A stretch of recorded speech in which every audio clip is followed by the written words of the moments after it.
Algunos similitudes, otros no tienen similitudes, difieren muchísimo. Pero creo ya que ustedes, si como siempre son perspicaces, supongo yo que la grandilocuencia con que estos textos apócrifos quieren presentar los eventos y los sucesos que rodearon tanto la muerte como el ministerio, la muerte y la resurrección de Jesús, son siempre, reitero, grandilocuentes, ¿no? Quieren impresionar y etcétera. A veces juegan de muy místicos y satanizan el cuerpo.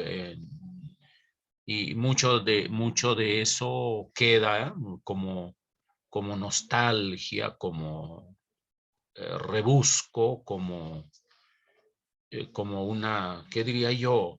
El cristianismo contemporáneo la sigue sosteniendo. Grandes sectores del cristianismo son ascetas, satanizan el cuerpo y todo lo que el cuerpo desea es malo, es pecaminoso. Es más, cuando usan la palabra carne, siempre están utilizando para ridiculizar todo lo que el cuerpo anhela. Cuando en el lenguaje canónico, en el lenguaje, en la ortodoxia o en el credo recto del cristianismo, la carne no es satanizar lo que el cuerpo anhela, ¿no? Ni desde lo instintivo, ni desde lo mental o desde lo lógico, no, sino la carne es querer agradar a Dios confiando en mis propias fuerzas, en mis propios recursos, ¿no? Entonces, confío en mis fuerzas, en mi buen mérito, en mis virtudes y quiero agradar a Dios. Eso es carne para la literatura canónica. Así es que cuando alguien utiliza carne para referirse a los apetitos del cuerpo, lo que está retrotrayendo es esta literatura ascética o ascetista, literatura ascetista, que fue declarado no canónico precisamente por esos excesos, ¿no? Entonces, pero se vende la ilusión, ¿no? De que cuanto más reprimo los deseos de mi cuerpo, más espiritual soy, ¿no? Eso está en un gran sector del protestantismo latinoamericano, curiosamente. Y no solo en las iglesias pentecostales o neopentecostales, sino aún en las iglesias históricas, ¿no? O sea, son supremamente celosos en esas cosas, etcétera. Entonces, no vamos a entrar en todos los detalles, pero sí es bueno saberlo. Por otra parte, cuando hablan de los milagros, son grandilocuentes. Imaginas dos ángeles cuya cabeza llega al cielo y el tercer sujeto que traspasa los cielos y la cruz que habla, pues la grandilocuencia, lo espectacular, querer impresionar. Eso es como cuando escuchamos a predicadores histriónicos que sacan argumentos no sé de dónde con el tal de impresionar al auditorio. Y uno dice, oh, qué impresionante, qué mirada, qué lectura, ¿no? Y la gente incauta pues queda impresionado, llora, cae, etcétera. Entonces, esa grandilocuencia no está en los libros canónicos. Cuando usted lee los evangelios canónicos, estamos hablando de los tres sinópticos y de Juan, usted va a descubrir el lenguaje mesurado, el lenguaje sobrio que utilizan sin grandilocuencias, sin querer impresionar a nadie, o sea, la sobriedad de ese lenguaje. Pero pues hoy como ayer, la grandilocuencia siempre ha captado, digamos, la atención del público, sobre todo de los sectores marginales del cristianismo popular, ¿no? Entonces, no quiero con esto ahora como clasificar el cristianismo, pero estos son rezagos, reitero, históricamente del cristianismo popular, ¿no? Del cristianismo popular. Entonces, por otra parte, cuando se cuentan los milagros, y ustedes lo van a leer, algunas pinceladas de eso está en el autor que hemos venido leyendo, los milagros son llevados al, ¿qué digo? A la fantasía, al esteticismo, con el afán de impresionar, ¿no?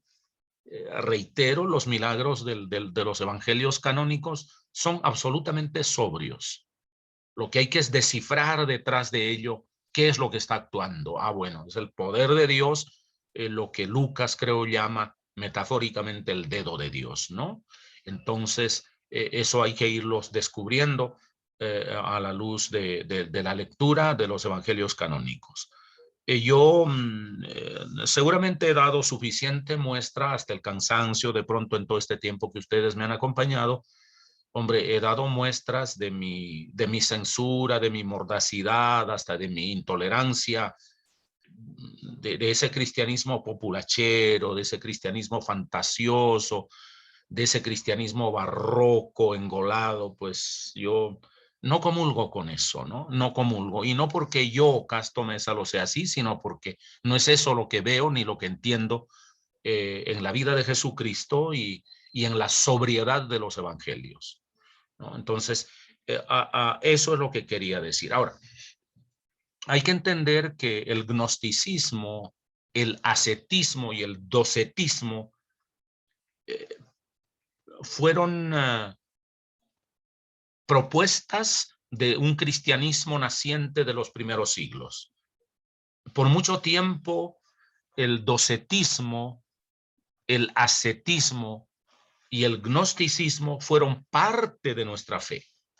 Solo el crecimiento, el desarrollo, no solo demográfico del cristianismo, sino también histórico, pero al mismo tiempo el desarrollo reflexivo, crítico, comparativo, etcétera, eh, fue depurando qué es qué, ¿no? El gnosticismo, por ejemplo, eh, parte de una antropología totalmente griega, en donde el cuerpo es malo y el alma es bueno, y entonces la pobre alma que es buena ha quedado atrapada en la prisión del cuerpo que es perverso, y la pobre alma encerrada en esa prisión del cuerpo se contamina.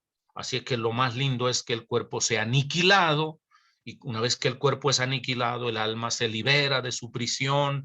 Y si el cuerpo hizo muchas maldades contaminando al alma, pues en la siguiente reencarnación y en la siguiente reencarnación, pues se va purificando. Si no, en la siguiente reencarnación puede reencarnar en perro, en gato, en murciélago, en ratón o en político, ¿no? Entonces, eso es lo que, lo que enseñaban ellos. Esa última parte fue un lapsus mío, ¿no? Entonces, las cosas de verdad parecen ridículas a esta altura, pero hay, reitero, visos de gnosticismo en el cristianismo contemporáneo, lo hay. El ascetismo, pues, es la privación de todo placer humano, indiscutiblemente, ¿no? Es todos los placeres del cuerpo, todos los placeres de los sentidos, de todos los sentidos. Creo que a lo menos según ¿cómo se llaman estos que estudian los sentidos? Creo que son los psiquiatras o los neurólogos. Ellos dicen, caramba, tenemos 7 sentidos, ¿no? El sentido, además de los 5 y de los 6 que tienen las mujeres, que es la intuición, está el sentido vestibular y el sentido sinestésico, que todos lo tenemos, ¿no? Entonces, eh, todos los placeres de los sentidos, de los 7 u 8 sentidos que hay, incluida la intuición, pues son perversos, son malos, y eso es pecaminoso, y hay que satanizarlos, y hay que condenarlos, y hay que mandarlos para el infierno, y de remate que ni siquiera el diablo los quiere ya, porque está hastiado de tanta barbaridad, de tantos que han ido al infierno por esas razones. O sea, el diablo está indigesto con eso, pero igual nosotros seguimos mandándole al diablo a todos ellos, ¿no? y no necesitamos mandarlo. Hay muchos que ya se fueron por su cuenta. Entonces, oiga, jovencitos queridos, deje de estar satanizando desde el ascetismo. Y el ascetismo no es invento de nuestros hermanos católicos con sus monjas, sus monjes, sus celibatos, sus votos de silencio. Eso, oye, el catolicismo como institución antiprotestante nace en 1517. El ascetismo es herencia del cristianismo desde el primer siglo. Desde el primer siglo eso tiene una trayectoria de cuando cristianos y protestantes con el Papa Lutero y el anticristo León X se separan. Entonces, oye, llevaba 1500 años de trayectoria todo eso. Y hoy nosotros queremos imputárselo todo. No, esos son los católicos, no.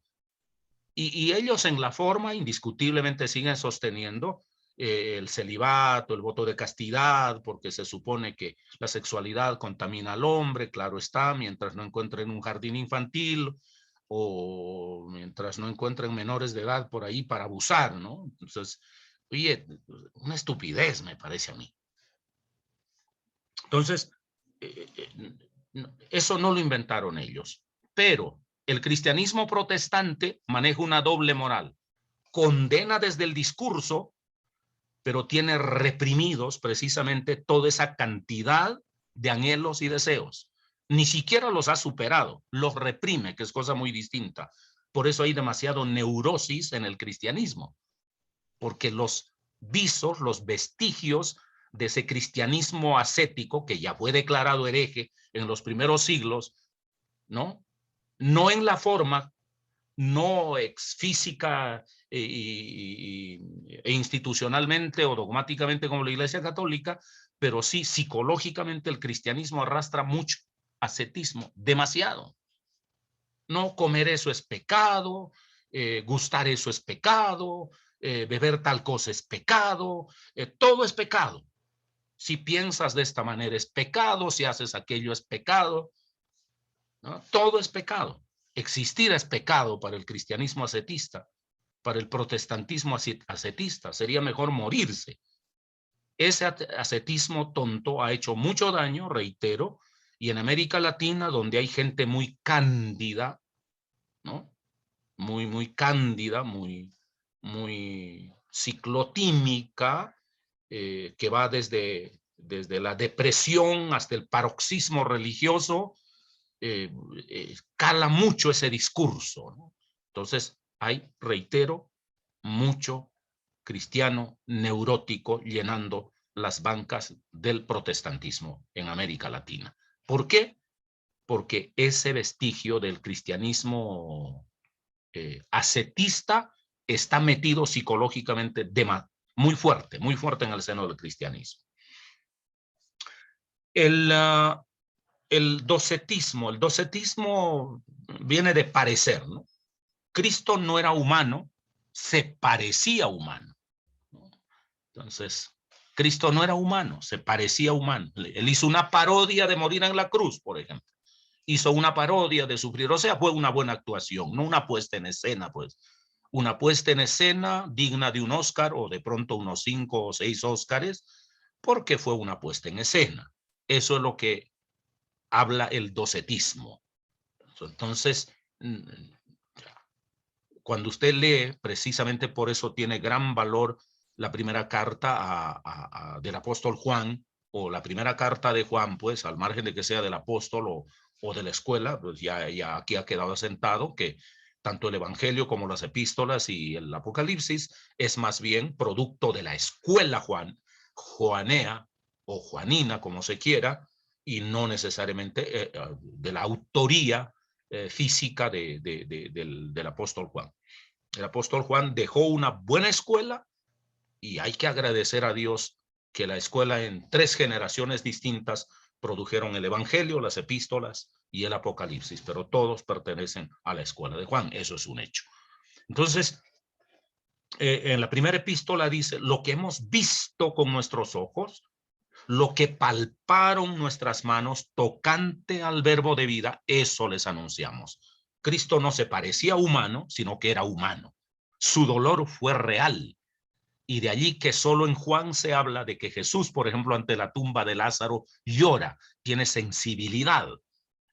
Y los discípulos ponen, al elaborar el discurso de Jesús en el templo, o más bien la reacción de Jesús al purificar el templo, ponen una psicología arrebatada de Jesús en el sentido de que se llena de rabia y a patadas vuelca las mesas y las jaulas y casi coge a patadas a todos los políticos de ahí, digo, a todos los santos religiosos de ahí, ¿no? Entonces, oye, uno ve a un Jesús reaccionando como humano. ¿Cuál es el punto? El punto es que Jesús era humano, tenía hambre, se dormía, lloraba, se enojaba. Entonces, eso es mostrar su auténtica humanidad, pero con tal sobriedad, sin engolamientos discursivos, ¿no? Sin engolamientos, con una sobriedad impresionante, nos presentan a Cristo. Lo que hemos visto con nuestros ojos, lo que palparon nuestras manos tocante al verbo de vida, eso les anunciamos. Nosotros no estamos imaginando que él era humano, ni nos inventamos que se parecía a humano, sino que, ¿y quién lo dice? A lo menos, si son sus discípulos, probablemente el apóstol Juan les decía, hombre, yo me recosté en el pecho de Jesús y su corazón latía, oiga. O sea, era humano. No se parecía, no era una puesta en escena, ¿no?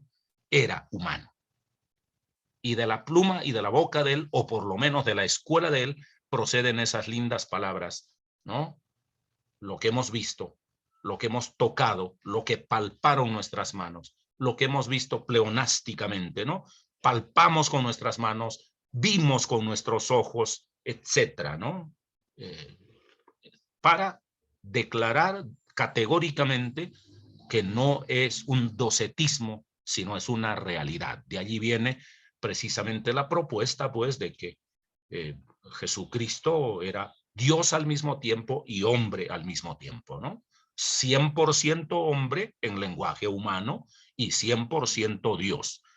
Ahora, no le meta aritmética a eso, ni cálculo, nada de eso. Estoy hablando simplemente desde el lenguaje humano, ¿no? O sea, él era un hombre total y era un Dios total. No se trata de sumar ni de multiplicar. Aquí la argucia matemática sirve para muy poco. 100% es más bien una manera metafórica de decirlo. Era hombre por completo. Así que cuando subió a la cruz, realmente sufrió, realmente le dolió. Su agonía en el Getsemaní, sobriedad otra vez. Dios mío, que pase de mí esta copa. Y en la cruz, elevar la voz, Dios mío, ¿por qué me has desamparado? ¿No? Entonces, todo eso muestra con una sobriedad excelsa, para mi gusto, la humanidad de Jesús y no el docetismo, el parecerse y una puesta en escena. Suena lindísimo desde el lenguaje doceta, incluso desde el lenguaje gnóstico, suena muy lindo porque la materia es mala, así es que Jesús no podía ser cuerpo porque la materia es perversa, la materia es mala. Si Jesús era cuerpo realmente y era humano, entonces no es un Jesús que nos sirva. No sirve ese Jesús. No sirve para el gnosticismo, ¿no? ¿Dónde están aquellos cristianos protestantes que rechazan el cuerpo? Cristo no vino para hacernos divino según la propuesta filosófica del gnosticismo. Cristo vino para volvernos más humanos, con todas nuestras fragilidades. Ahora, esto no es permiso para cometer excesos, pero lo que quiero decir es de manifiesto, antropológicamente, Cristo no vino para hacernos divinos, porque esa es la lectura del gnosticismo. Cristo vino para convertirnos en dioses. No. En la lectura del Evangelio, Cristo vino para hacernos humanos, auténticamente humanos, a riesgo de equivocarnos. Entonces, hay que tener mucho cuidado con eso, mucho cuidado con eso. Por eso he dicho yo, escucho enseñar un poco a determinado gran maestro que tiene resonancia mundial o continental o en las redes, escucho 5 o 10 minutos y percibo o que es un 2Z o que es un gnóstico camuflado o etcétera y ya yo, ok, hasta ahí. Creo que lo demás ya son opiniones mías. O perdón, preferencias mías más bien. He dicho, creo que no hay más de mi parte al respecto. Ahora, si hay alguna pregunta o alguna pedrada, también lo acepto. Se aceptan pedradas hoy.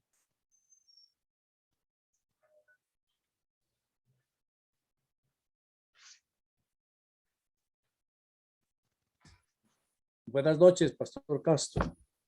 Buenas noches. Uh, Omar. Omar, el altar de Omar. la belleza de Carmen. Omar Bello, sí, señor. Gracias, Pastor. Pastor, escuchando los temas muy importantes, desde luego, me nace alguna inquietud. Y es la siguiente. Viendo que existen los 7 libros apócrifos, creo que son 7 en su totalidad, se nota evidentemente que los que están dentro del canon cristiano tienen una tendencia gnóstica, me da la impresión, o más bien sí, gnóstica, y los que están dentro del orden de los libros que tiene la Biblia, que se deben leer, son agnósticos. Gnosticismo, pues ese camino, la iluminación espiritual a través de una mística y de un ascetismo acendrado, se puede llegar a ese sistema. Y lo contrario es cuando se dice que si no hay iluminación, entendí eso, si no hay iluminación espiritual, divina, entonces esos libros, los libros apócrifos no se deben leer. Pero me surge la inquietud que se dice en las nuevas, no versiones, sino libros y estudios y hallazgos encontrados en Egipto, por ejemplo, que en los libros apócrifos se hablan de ciertos criterios diferentes a los criterios normales del canon cristiano. Y se habla, por ejemplo, de que la importancia de la mujer que tenía en ese entonces María Magdalena, cuando Dios le confiaba una serie de aspectos, criterios y no sé qué más cosas, y que de pronto la gente dice, no, esos criterios no son así, y los ponen en el tamiz de la ridiculización, por decir algo, porque llevábamos 20 siglos creyendo una teoría, y esa teoría es la que nos ha mantenido vivos y nos ha mantenido en la fe. También se habla de las enseñanzas que Jesús supuestamente o realmente, según estos libros apócrifos, le dictaba o enseñaba a María Magdalena sobre la vida después de la muerte. Y usted mencionaba algo muy importante que para mí pues es importante, desde luego, todo lo que usted ha manifestado, pero se Gracias. habla, sí, desde luego, pastor, pero no me gustó mucho ese aspecto de que uno se puede de pronto, ¿qué le digo? Reencarnar en un ratoncito o en un leoncito. ¿No te gustó de mucho? ¿Por qué? ¿Por qué?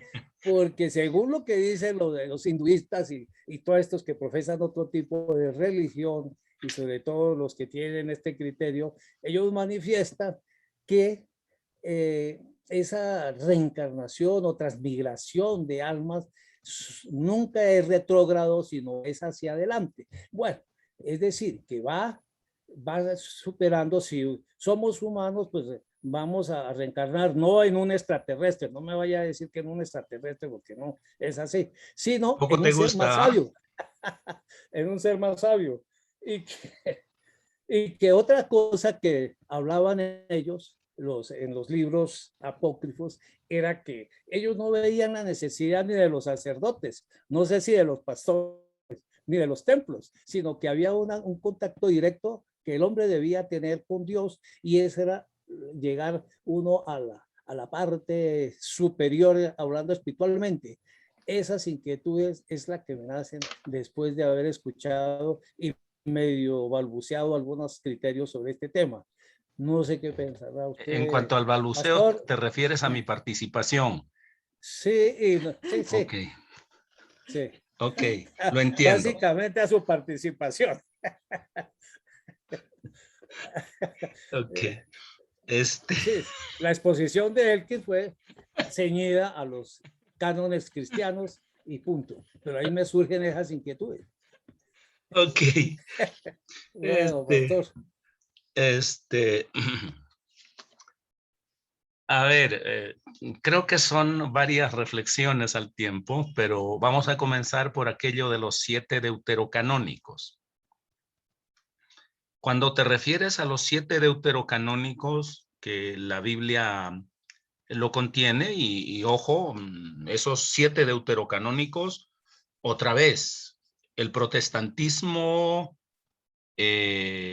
apologista, apologético, o sea, la apologética protestante de Lutero para acá, 1517 para acá, le endilgó de que la Iglesia Católica es la perversa que lee los 7 libros deuterocanónicos. Oye, la Iglesia completa la leyó por 1517 años. La Iglesia completa la leyó. Entonces, no es católica primeramente para que esa actitud tendenciosa de satanizar a priori, de endilgarle responsabilidades que ni siquiera la tienen. Por el contrario, yo creo que a la Iglesia Católica habría que felicitarla, que pese a que la satanizaron, conservaron eso, así sea como recurso bibliográfico. ¿Qué tal la intolerancia protestante quemando todo eso y desapareciendo del planeta todos esos libros? ¿Eh? ¿Qué tal? Como en efecto lo han hecho en más de una ocasión.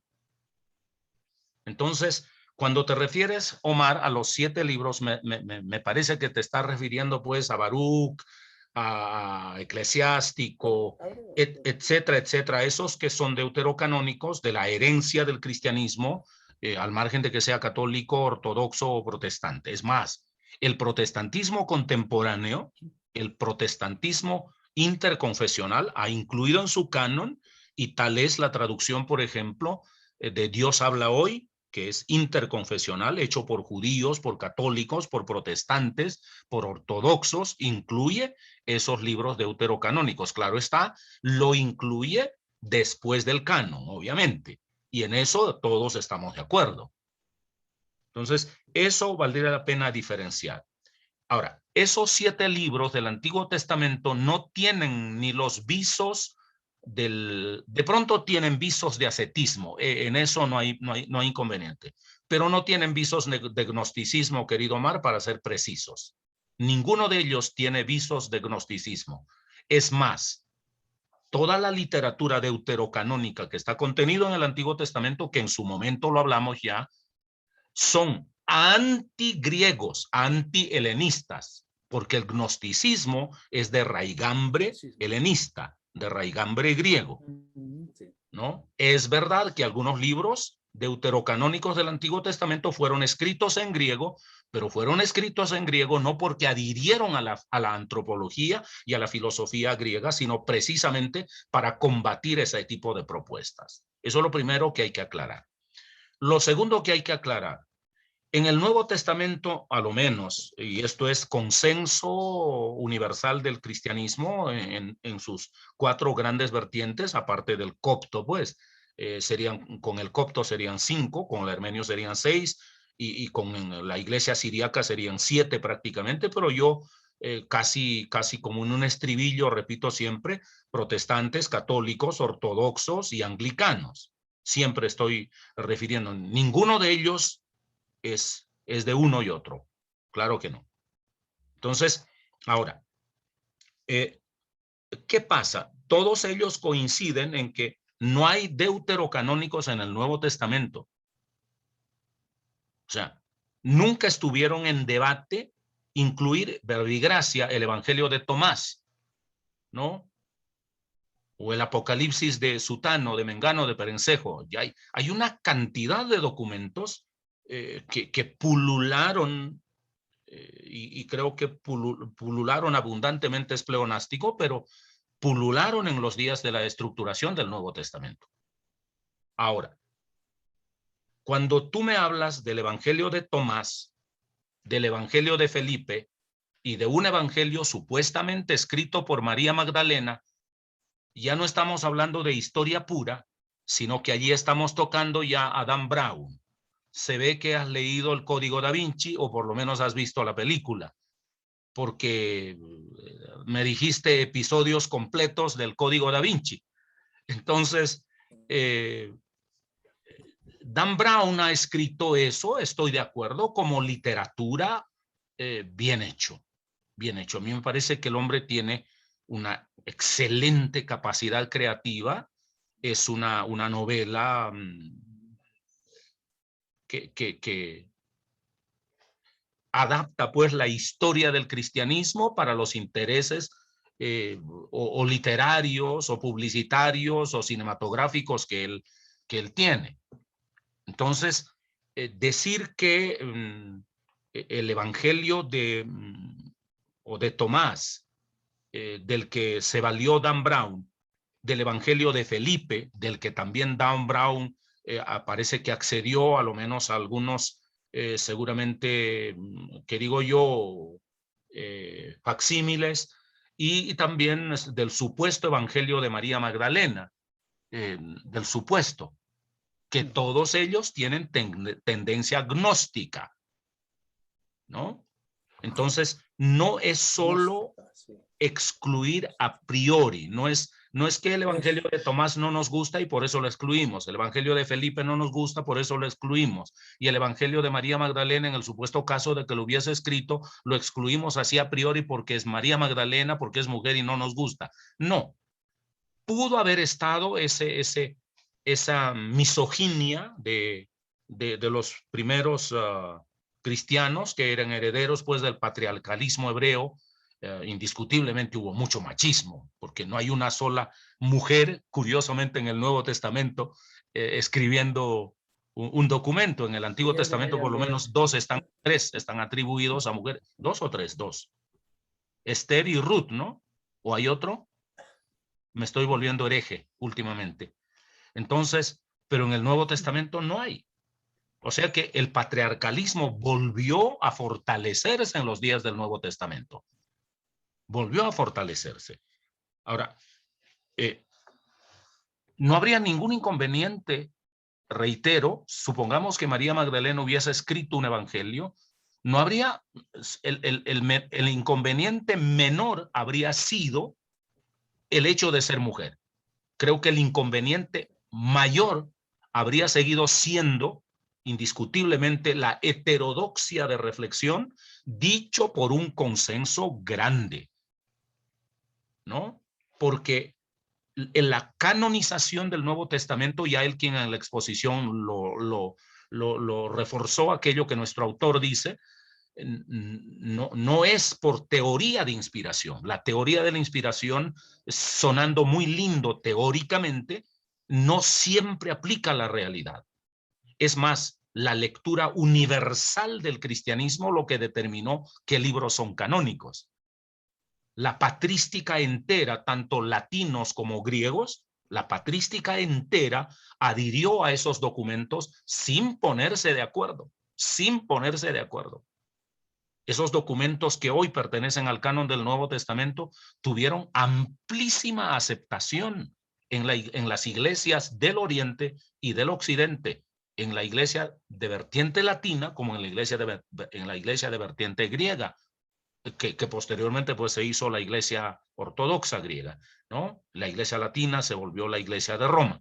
Entonces, pero en ambas vertientes, estos evangelios, hasta el concilio creo que fue de Calcedonia, si no recuerdo mal, ¿no? En el concilio de Calcedonia en el siglo IV, finalmente terminan canonizándose, pero ellos no canonizaron, ellos solo reconocieron el posicionamiento universal que ya estos documentos tenían. Eso hay que tenerlo muy, muy claro.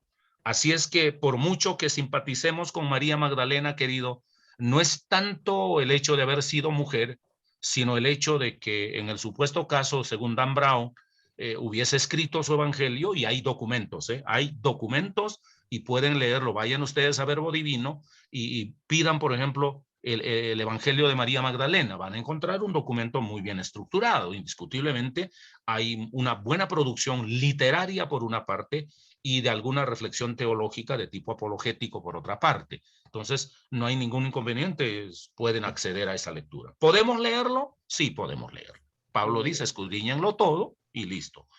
Entonces, ya dependerá qué persigo yo. El que es hereje va a ser hereje con esos libros o sin esos libros. El que no es hereje no va a ser hereje ni leyéndose todo ese montón de libros. O sea, entonces, por el contrario, por lo menos abrirá un poco los ojos. Entonces, eso sería con respecto a María Magdalena. Algo más iba a decir en derredor de María Magdalena, pero no quiero seguir tanto de manera romántica a Dan Brown. Te preocupas un poco por encarnar en un ratón. Te preocupas un poco. ¿Te serviría mejor ser gato para perseguir a los ratones? Es una propuesta mejor, ¿no? Sí, podría ser. Pero reencarnar, querido, reencarnar siempre, si el cuerpo estuvo contaminado, va a reencarnar siempre en un ser inferior. O sea, la teoría de la reencarnación dice que cada vez se va degradando, ¿no? Se va degradando. Cada vez más es más degradado. Por eso el último episodio sería formar parte de un congreso, ¿no? Entonces, yo creo que, caramba, cuando usted, se están burlando de mí, ¿sí ve? De mis lapsus. Así es que, oye, si tú quieres reencarnar en alguien más importante, ejemplo, no en un ratón, pero en un gato, o no en un gato, Claro, sino en claro un que sí. león o en un tigre de Bengala, ¿no? Van a pedir referencias, a ver cómo te has Sí, comportado en la vida, y Carmen es testigo de primera mano. Así es que si Carmen testifica en favor tuyo, pueda que no reencarnes en ratón, sino en gato. Pero si así. no has dado la medida en la lectura de Carmen, lo más probable es que no reencarnes ni siquiera en ratón. Cuidado con eso. Seguramente. Sí, sí, pastor, claro que sí. O voy a reencarnar más bien en un zancudo, mejor dicho, así como voy, Listo. y le sacaré la sangre a todo el mundo. Gracias, Muy bien. pastor. Ok. Bueno, jóvenes, listo. ¿Alguien más? ¿O hemos concluido? Paz, yo tengo una pregunta con ¿El qué? relación a la teoría de la inspiración. Em, por ahí estuve investigando y encontré que hay muchas teorías de la inspiración. Em, Claro, la claro. inspiración verbal y plenaria, la teoría mecánica o del dictado, la teoría del concepto, la inspiración parcial, la opinión neortodoxa y la inspiración naturalista. Por lo menos encontré esas 6. Sí, es correcto. Y hay más, hay más. Por Seguro. eso es teoría de la inspiración, querido. Y no Eh, fue la teoría de la inspiración, perdóname que te interrumpa, no fue la teoría de la inspiración lo que determinó el canon bíblico. No fue la teoría de la inspiración. Es la universalidad de su mensaje, es el impacto universal de su mensaje lo que determinó el canon bíblico. Pero bueno, continúa con tu reflexión o tu pregunta. ok, bueno. precisamente ese apunte que acabas de hacer, pues me da un poco más de luz para hacer la pregunta. Eh, es una teoría, es decir, que eso no está completamente cerrado, de manera que, eh, o sea, las diferentes teorías que hay relacionadas a la inspiración, de alguna manera pueden, o sea, ninguna está completamente errada, ni tampoco es completamente certera, porque Es según, buena esa reflexión, es buena. Esa es creo que la reflexión más ponderada que se puede hacer respecto a la teoría de la inspiración. Continúa. sí, porque según en lo que leí, pues la más aceptada pues es la inspiración verbal y plenaria. Eh, Sin embargo, pues hay otras teorías que también pues son muy interesantes, pero no solamente interesantes, sino que también parecen acertar en muchas cosas. Entonces, la pregunta sería, actualmente, actualmente, ¿cuál sería la mejor, cuál sería la posición que nosotros como cristianos, hablando críticamente, reflexivamente, deberíamos asumir frente a este tema, como estudiantes de Biblia? Wow, Elkin, la teoría del psicoanálisis, siendo buena, ¿es final y definitiva? No, no. Pero solo por poner por hacer una pregunta. Freud, en algún momento bien posicionado, eh, parece que se volvió la vanguardia en esa área, pero luego surgieron las nuevas corrientes y pobre Freud ha sido criticado hasta, mejor dicho, debe revolcarse en su tumba el pobre, etcétera. Entonces, de la misma manera, hablar de una teoría pueda que uno sea medianamente acertada, pero la sola teoría, ni en ciencia, en cualquiera de las disciplinas científicas, y tampoco en el mundo, en el campo humanístico, al margen de que sea sociología, antropología o teología o filosofía, al margen de todo eso, oye, una teoría, siendo buena, nunca puede ser la palabra final. Nunca, nunca, nunca, nunca, nunca. Debe estar corroborado y en ese sentido me parece que la ciencia nos ha tomado una gran delantera digamos, para integrar su lectura de la realidad. Pues la ciencia tiene su teoría, pero debe ser sustentado con análisis de campo. ¿Eh? La realidad debe demostrar que esa teoría vale o no vale. Y en ciencia se sabe que ninguna teoría es definitiva, ninguna, absolutamente ninguna. Hoy por hoy, desde las teorías científicas, uno sabe muy bien que el positivismo tuvo precisamente esa gran falla, ese gran error, creer que hay algunas teorías que son definitivas y que de allí ya no se puede hacer absolutamente nada más. Ya se llegó al fin del fin, eso es la meta y solo de ahí en adelante esas fórmulas hay que repetirlas ad infinitum, ¿no? Ya creo que hemos hablado aquí de Karl Popper, precisamente con su planteamiento de la falsación. Cuando la ciencia se ha cerrado, hay que convertir hasta la verdad, ¿no? Hipotéticamente hay que decir que esa verdad que nosotros creemos es una falsedad, no porque sea falso en esencia, sino simplemente con el afán de hacer avanzar la ciencia, porque si no el mundo se estancaría. Y mucho más en teología, que no trabaja con teorías, sino con la vida. Con la vida. La teología tiene como objeto la vida, no las simples teorías, no los simples credos positivizados, ¿no? La teología trabaja con la vida y la vida no puede ser teorizada, no puede. Algunas teorías de las más acertadas, bueno, hay que observarlas, está bien, mientras valgan. Pero yo no puedo casarme con una teoría. No puedo casarme. Entonces estaría cayendo en lo que la ciencia cayó, en el positivismo científico, ¿no? Donde esa fórmula es la última, está cerrada, de ahí no puede haber más avance científico. No, eso es una tontería.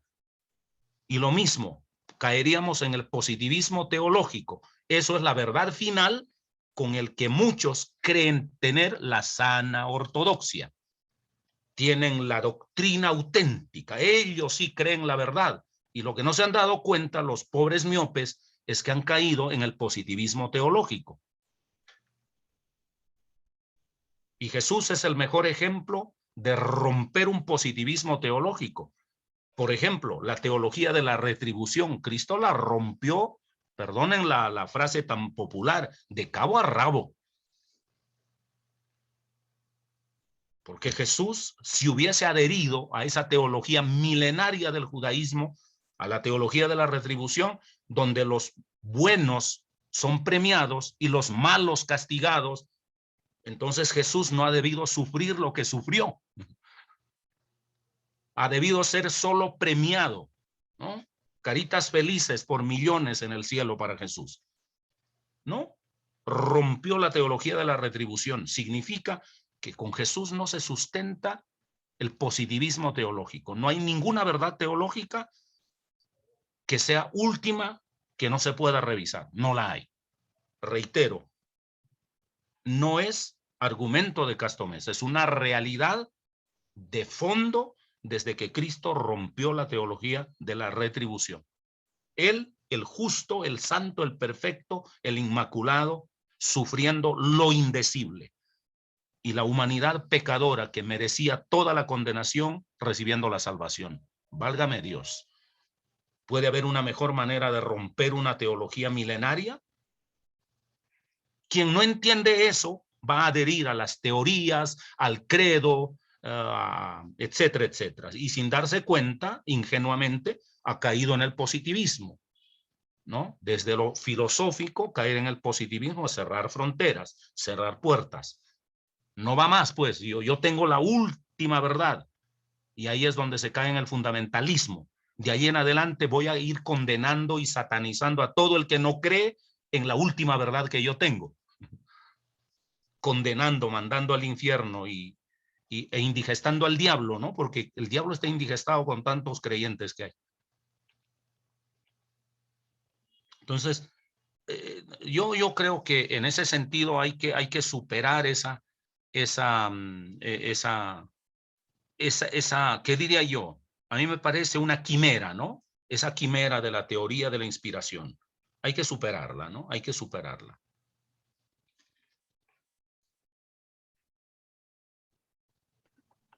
Bueno, pero entonces, o sea, la pregunta pues que te hice es, entonces, ¿cuál debería ser la postura que deberíamos tener de manera pues crítica frente a este tema?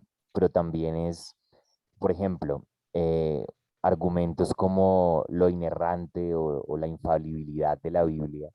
Yo veo que siempre se sostienen desde citas que provienen del mismo texto y no sé hasta qué punto eso es un sesgo de confirmación, ¿no?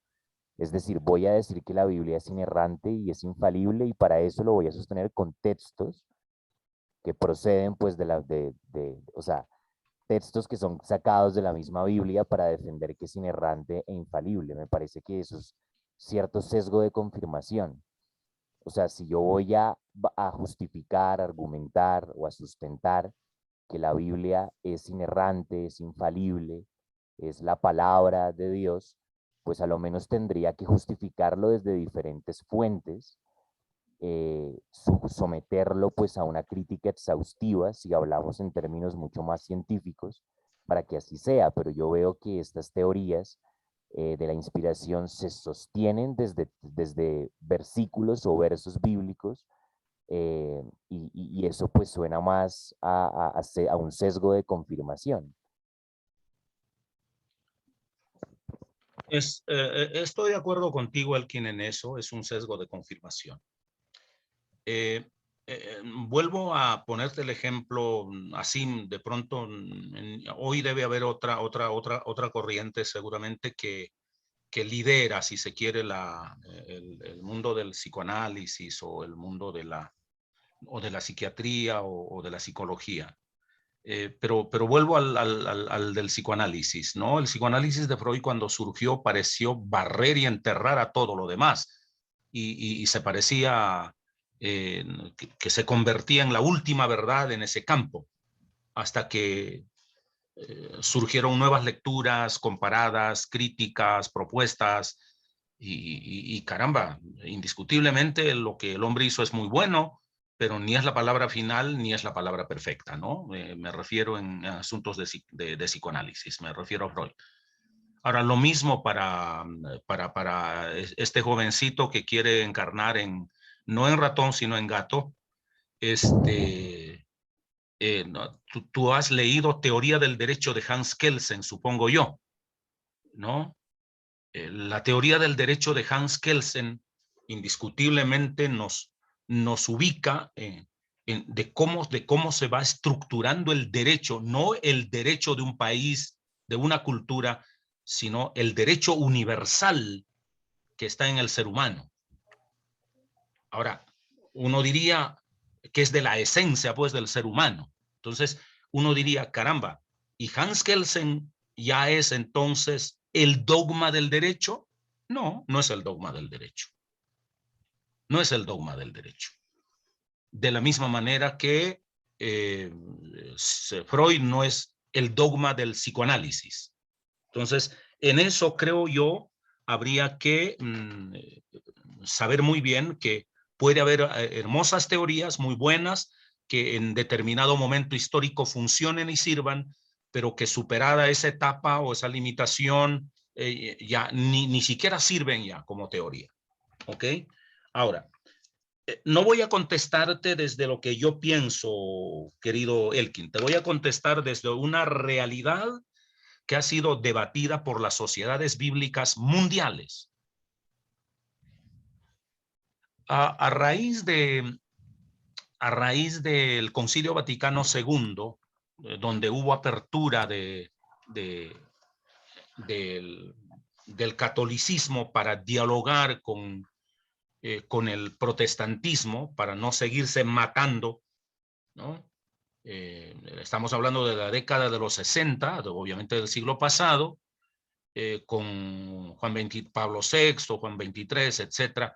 Entonces, con estos señores hubo una linda apertura con el Concilio Vaticano II. A raíz de eso, surgió un interés en no seguir, y además traíamos el lastre de habernos llevado en nombre de la religión a 6 millones de judíos con la Alemania nazi, amén de las peste negra, amén de los pogroms, donde en nombre de Cristo tanto católicos y protestantes nos cebamos matando a los pobres judíos, considerándolos herejes.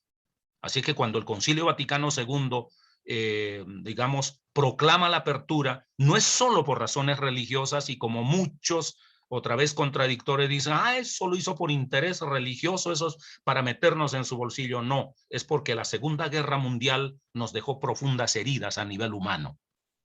Porque hasta entonces se creía que el judaísmo era una herejía. El protestantismo creía que el catolicismo era una herejía. Y el catolicismo creía que el protestantismo es una herejía. Y además, históricamente, a los herejes había que matarlos. Ojo, no se nos olvide eso. Así que no era solo por razones religiosas decir son herejes, sino es que uno tiene derecho, si yo que tengo la verdad eterna, tengo derecho a matar a los herejes. Eso lo sustentaba el judaísmo, matando a Jesús por hereje, ¿no? El cristianismo matando judíos por haber crucificado a Jesús, y el protestantismo por odiar a los católicos y los católicos por odiar protestantes. No se nos olvide eso. Entonces, cuando se decreta el Concilio Vaticano II, se quiere recuperar todo eso. Y a raíz de eso, obviamente invitaron a muchos pastores, a muchos pastores no, teólogos de Europa, obviamente, entre ellos Karl Barth, ¿no?, que asistió al Concilio Vaticano II, entre otros, pues, bueno, no voy a hablar de la lista de los que asistieron, pero asisten allá y plantean al protestantismo un acercamiento. ¿Y qué mejor manera de acercarnos que haciendo una traducción conjunta de la Biblia? Porque hasta entonces Nácar Colunga, traducido únicamente por católicos, Reina Valera, desde Casiodoro de Reina, Cipriano de Valera, posteriormente revisado pues por ellos y revisado 2 o 3 veces, en 1909 se revisó, 1960 volvió a revisarse. Entonces, a raíz de eso dijeron, hay Biblia traducida únicamente por protestantes, es casi como una Biblia sectaria. Hay Biblia únicamente traducido por los católicos. La Nácar Verbigracia, la Nácar Colunga no era la única. Está Bober Cantera, está la Biblia de...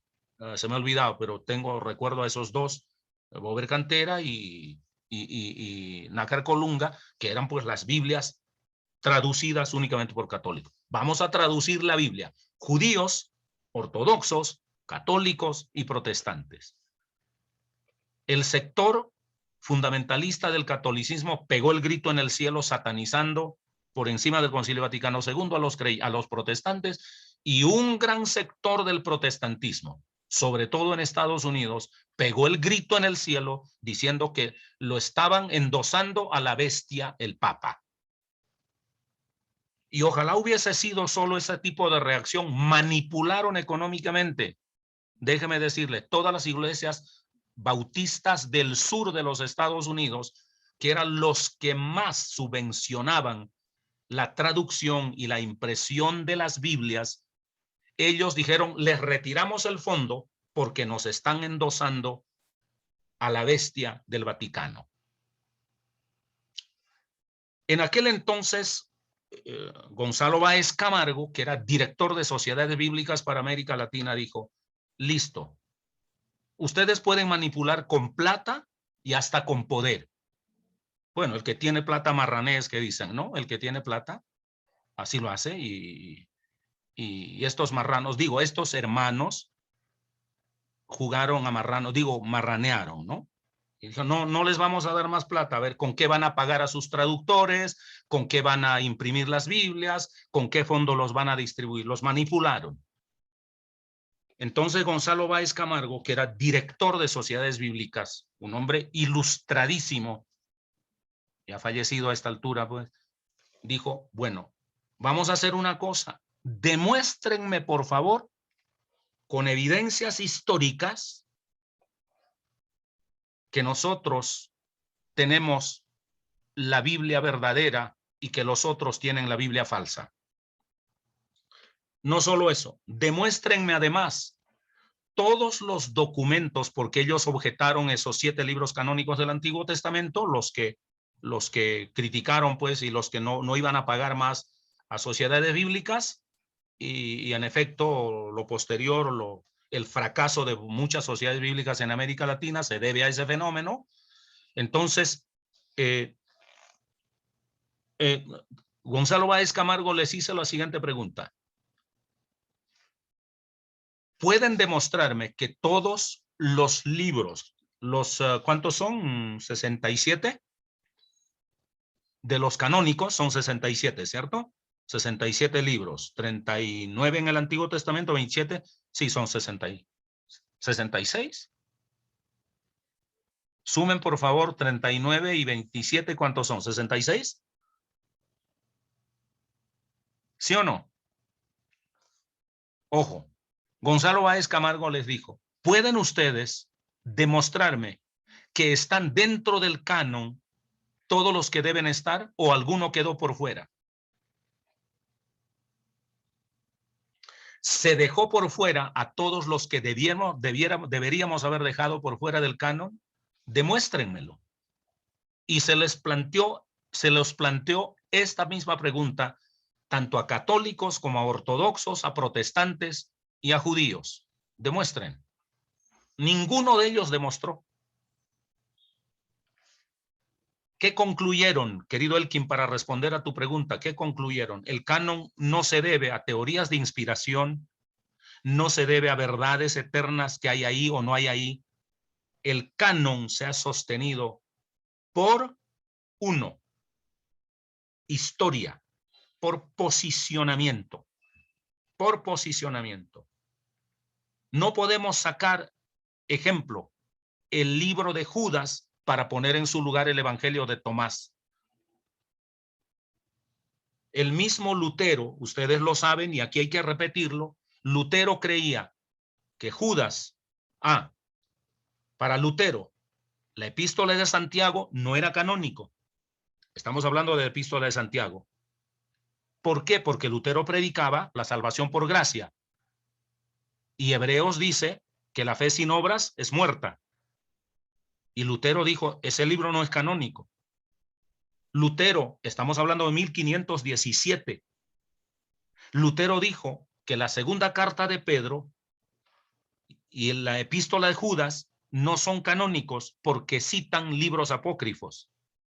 Y es verdad que citan libros apócrifos. Eso ya lo hemos visto también en su momento. Y el Apocalipsis tampoco es canónico para Lutero. No es canónico. ¿Por qué? Porque se basa en todos los libros apocalípticos que circundaban en los días en que se estructuró el Nuevo Testamento. Lutero tiene razón.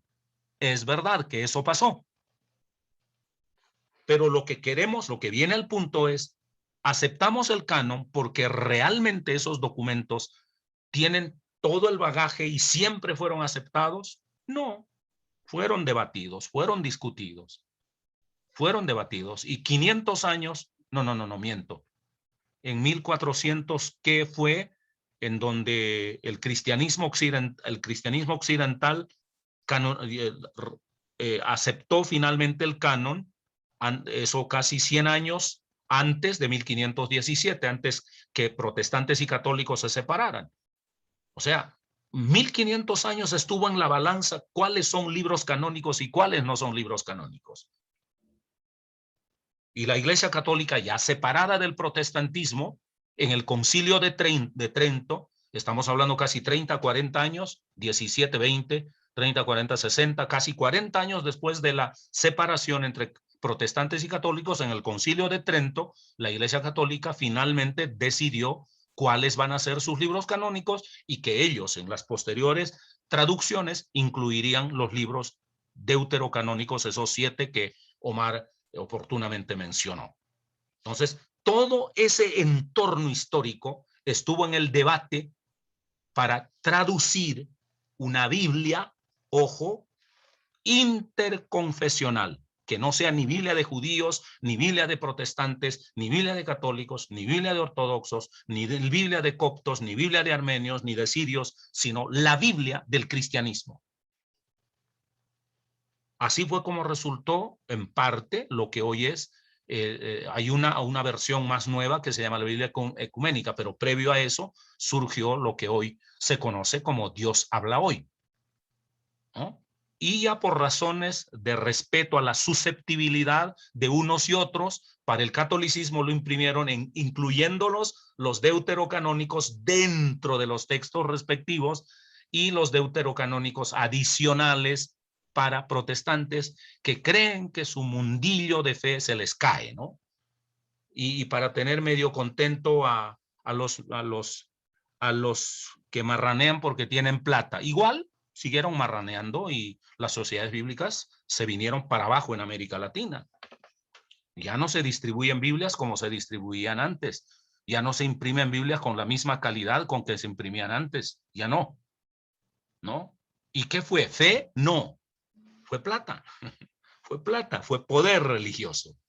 ¿No? Poder religioso con dinero. Entonces, hay que tener un poco de cuidado con eso. Hay muchas cosas que uno desconoce y uno de manera romántica cree que eso fue puro asunto de fe, puro asunto de verdad, puro asunto de inspiración. No hay tal cosa, ¿no? La conclusión es que todos los libros que quedaron por fuera, ¿merecieron quedar por fuera? No, hay quienes merecieron ingresar. Ejemplo, en el Antiguo Testamento, el libro de Eclesiástico.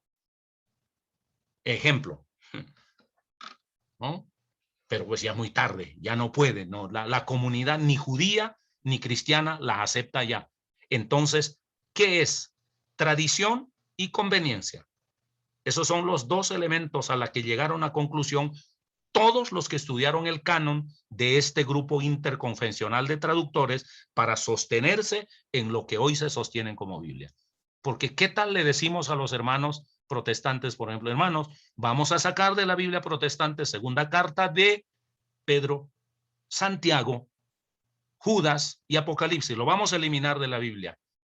¿Hacemos bien al cristianismo? No, le hacemos mucho daño al cristianismo popular, a esos cristianos que creen que la Biblia cayó del cielo escrito por el dedo de Dios, ¿no? Y hacemos tropezar a esos creyentes. Entonces, Dios no nos juzgaría por haber sacado un libro de la Biblia o por haber añadido a eclesiástico, sino nos condenaría por haber sido tropezadero para esos nuevos creyentes que creen que eso que la historia nos ha entregado como canon, eso es el documento final.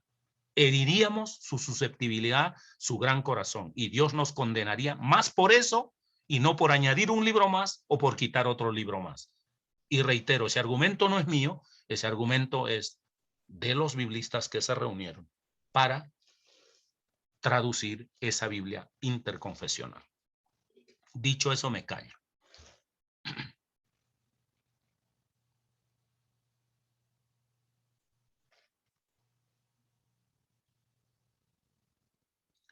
Elkin, antes que nos dejen todos, creo que a menos que alguien más tenga una pregunta o una pedrada, o deben estarme condenando porque yo no soy tan espiritual.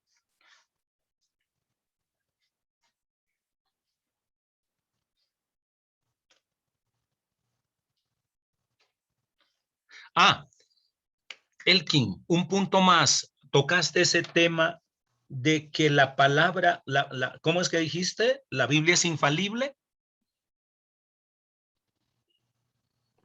Sí, sí, inerrante, infalible, pues son los argumentos, ¿no?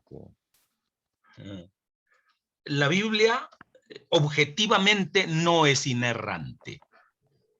Subjetivamente sí.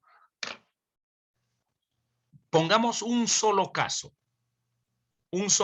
objetivo. Aquí lo he repetido tantas veces. Dice el decálogo, no matarás. ¿No dice eso el decálogo? Muy bien. Páginas más adelante, en un libro canónico, termina diciendo, ve por los amalecitas, mátalos, incluso a los niños de pecho. ¿Con cuál me quedo, por Dios? ¿Al fin no mato o al fin mato incluso a los niños? ¿Puede haber un Dios que caiga en la antinomia? Díganme, por favor. Es decir, que da dos órdenes contradictorias. No. Ahora, ¿está en la Biblia? Sí, está en la Biblia. ¿Ha sido aceptado como libro canónico? Sí, pero hay que leerlo con cuidado. Ahí hemos vuelto al principio hermenéutico, la analogía de la fe. ¿Dios es Dios de vida o Dios de muerte? Díganme, por favor. Digan, ¿Dios es Dios de vida o Dios de muerte? De vida. De vida. Porque Él crea la vida, provee para la vida, se hace matar por la vida. No tengo que encontrar necesariamente un versículo que diga Dios es Dios de vida. Es más, hay versículos que dicen yo he venido para que tengan vida, la tengan en abundancia. Pero la creación de Dios, la provisión de Dios, providencia de Dios, pues, y la redención de Dios me dicen que Dios es pro vida, no pro muerte. Entonces, ¿con cuál texto me quedo? ¿Con el no matarás o con el ve y mátalos, incluso no perdones a los niños de brazo? ¿Con cuál me quedo? Desde la analogía de la fe, ¿con cuál me quedo? Y entonces me van a decir que el otro, el de que manda matar a los niños, es infalible. ¿Inerrante? No. Eso es, reitero, teoría de la inspiración. teoría de la inspiración, pero en la realidad, hay contradicciones. Hay contradicciones. Eso es un hecho. ¿Pero ese es problema de Dios? No, es problema de cultura. Es problema de cultura. No, eso no es problema de Dios. Nada. Si no es problema de cultura. ¿Cuál? Cultura hebrea. ¿Ya? Así de sencillo. ¿No? Entonces, ¿cómo es que en el Antiguo Testamento, que es la palabra de Dios, Dios tolera la poligamia y en el Nuevo Testamento la sataniza? ¿Con cuál me quedo? Voy a caer en la teoría de Marción, que creyó que el Antiguo Testamento es del Dios malo, del Dios perverso, del Dios destructor. Me quedo con solo el Nuevo Testamento y eso, con las cartas de Pablo, como se quedó Marción, entonces caeríamos en esos excesos. Hay que tener cuidado. No es problema de cultura, no es problema de Dios. Ahora, ¿la palabra es infalible? Sí, querido Elkin. Y para todos, la palabra es infalible, pero hay que saber cuál palabra. ¿Es el credo de Casto Mesa? No. ¿Es el credo católico? No. ¿Del padre Astete? No. ¿El credo de Dordrecht? ¿El credo reformado de Heidelberg? ¿O el credo de la iglesia anglicana, que es el catecismo mayor de Westminster? No es eso. No es el credo la palabra infalible. No se nos olvide la propuesta de Karl Barth. La palabra primero es proclamada en la Biblia, luego es escrita o registrada y luego es palabra encarnada. Palabra encarnada. Y luego partimos en el sentido inverso. Primero fue la palabra encarnada para nosotros, luego la palabra registrada y finalmente la palabra proclamada, que la seguimos proclamando. ¿Cuál palabra es la infalible? El fundamentalista dirá, lo que está escrito a la letra en la Biblia, esa es la infalible, porque esa es la palabra de Dios. No, no, no. La palabra infalible es Jesucristo, la palabra encarnada, no la palabra registrada. La palabra inerrante, la palabra infalible es Jesucristo. Esa es la palabra encarnada. Él no me induce a error. Él sí es infalible. Esa es la palabra. Cuando dice el cielo y la tierra pasarán, estas palabras no pasarán. Es cuando se refiere totalmente al Mesías, al Redentor, al querigma encarnado, muerto y resucitado. Esa es la palabra infalible. Entonces, cuidado con estar cayendo en el fundamentalismo de convertir las letras de la Biblia en infalible. Poco va a faltar que mañana matemos como los musulmanes, que porque quebrantaron una normita, una letra, terminan matando y lapidando a la gente porque blasfemaron contra la palabra de Alá. ¿No? La palabra infalible es Jesucristo. No, no las declaraciones, no, la palabra infalible. Ahora, ¿vale la palabra o proclamada? Y muchas herejías se proclaman en nombre de Cristo. La palabra proclamada y aún la palabra escrita, al margen de que esté entre los canónicos o deuterocanónicos, vale esa palabra siempre y cuando conduzcan a Cristo, sean coherentes con Cristo. Si contradice a Cristo, lo siento mucho, puede estar en la Biblia, ¿no? Entonces tengo que entenderlo a la luz de la analogía de la fe. Yo les dije acá, Jesucristo es la hermenéutica nuclear central de la Biblia. Con Cristo se para todo o se cae todo, con Cristo.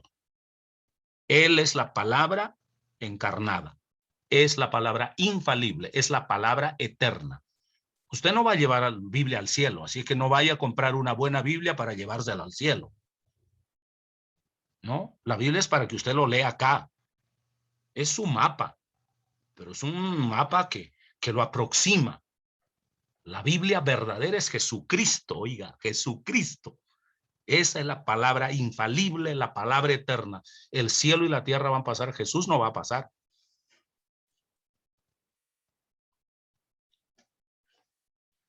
Ok, creo que ya hablé demasiado, ya todo el mundo está aburrido otra vez. Suelo aburrir a la gente. Ok. ¿Algo más, señores?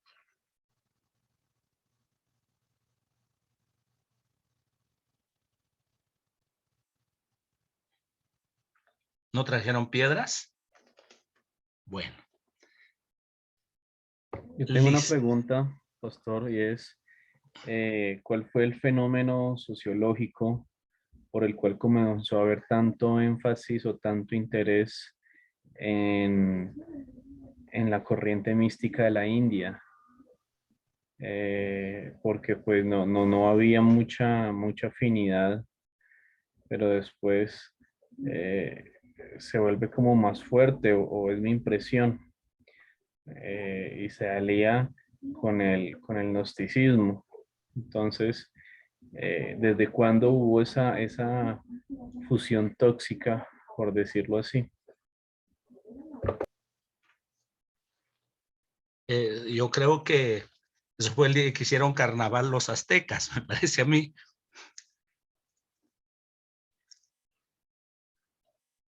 Elkin, perdón, Benjamín, para serte honesto, no lo sé.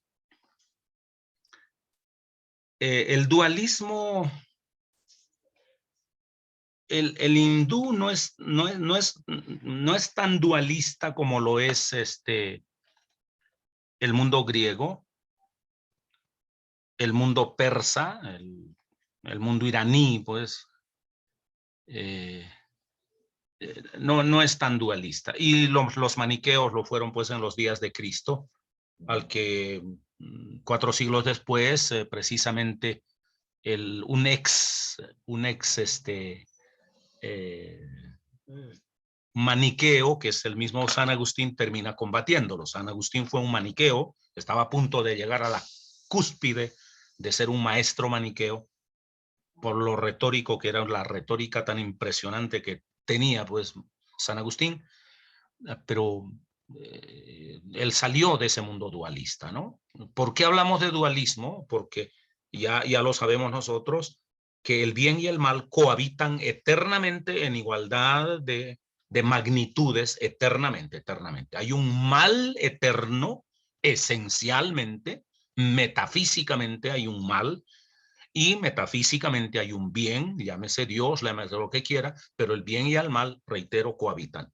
De eso hablamos cuando hablamos de dualismo, ya sea desde lo griego, desde lo persa o desde lo maniqueo. Pero el mundo hindú no ha sido tanto dualista. Han sido más naturalistas ellos, pero excepto que no se nos olvide que durante las conquistas de Alejandro Magno fue y llegó hasta la India, el norte de la India lo conquistó Alejandro Magno, y obligó a sus soldados a que se casaran pues con mujeres indias, no con las indias de acá, sino con las indias de allá. Entonces, quiero decir de América Latina, ¿no? Sino con las otras indias. Y hubo un mestizaje grande. Si hay algo de dualismo, a mi modo de ver, podría ser, y estoy teorizando acá, podría ser heredado durante la conquista de Alejandro Magno. Y Alejandro Magno, pues fue helenista, de ahí la cultura helenista, porque Alejandro Magno no solo llevaba espada y sangre y política, no, Alejandro Magno llevaba cultura. O sea, país que conquistaba, escuelas que ponía para que aprendieran el idioma, el famoso koiné, ¿no? El griego koiné en el que el Nuevo Testamento fue escrito.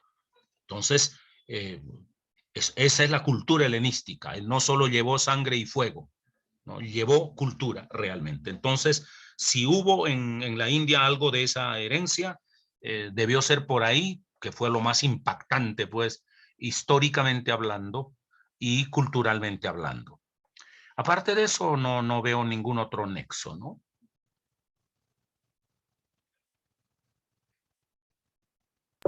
Gracias, pastor.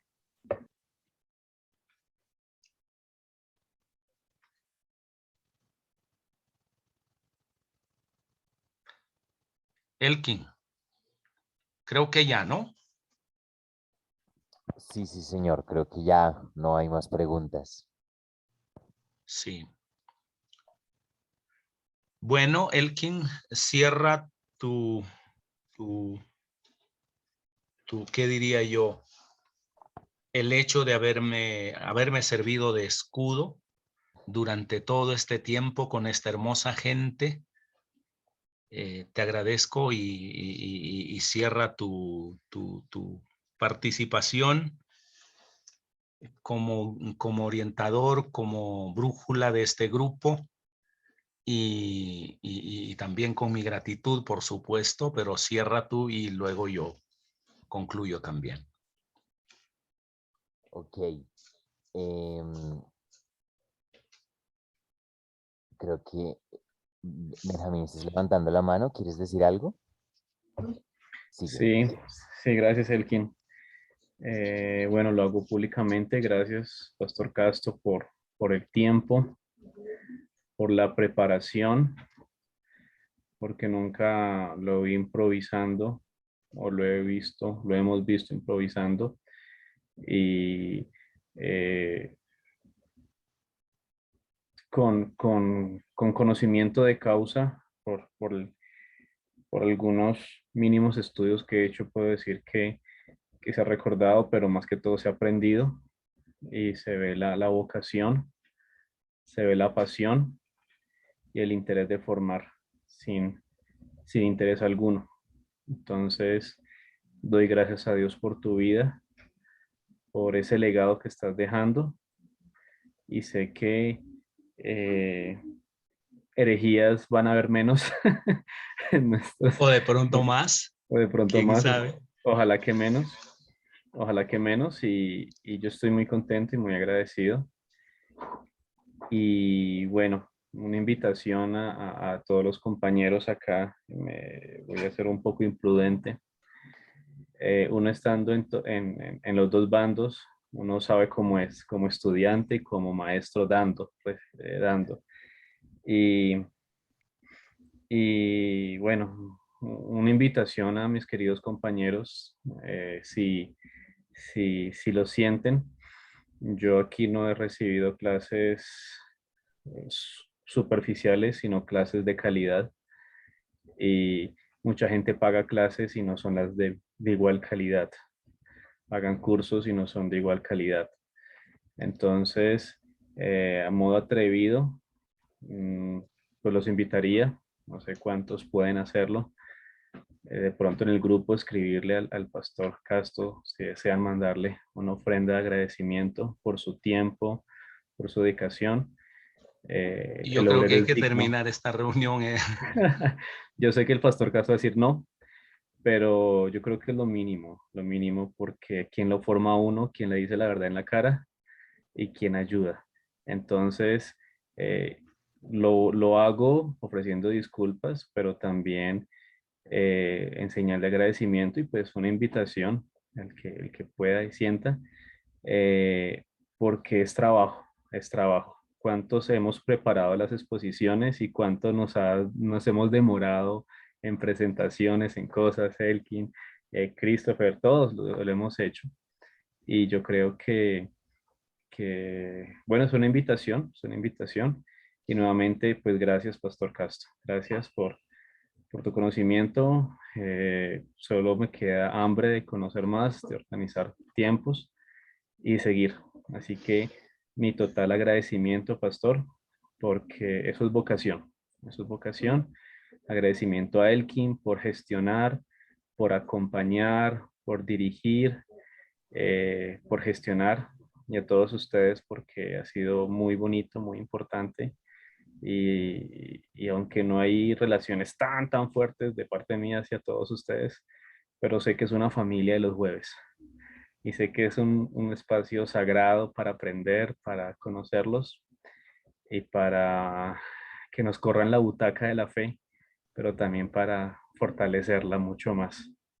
Entonces, solo tengo palabras de agradecimiento al Señor por tu vida, Pastor Castro, a ustedes también.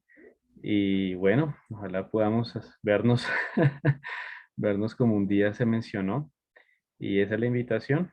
Y bueno, que lo que estamos aprendiendo también podamos hacerlo en la iglesia, dado que el Pastor Juan está abriendo estos espacios y para los que no son de la comunidad también, poder decir, Señor, aquí estoy y quiero ser útil. Entonces quería decirlo, lo sentí en mi corazón.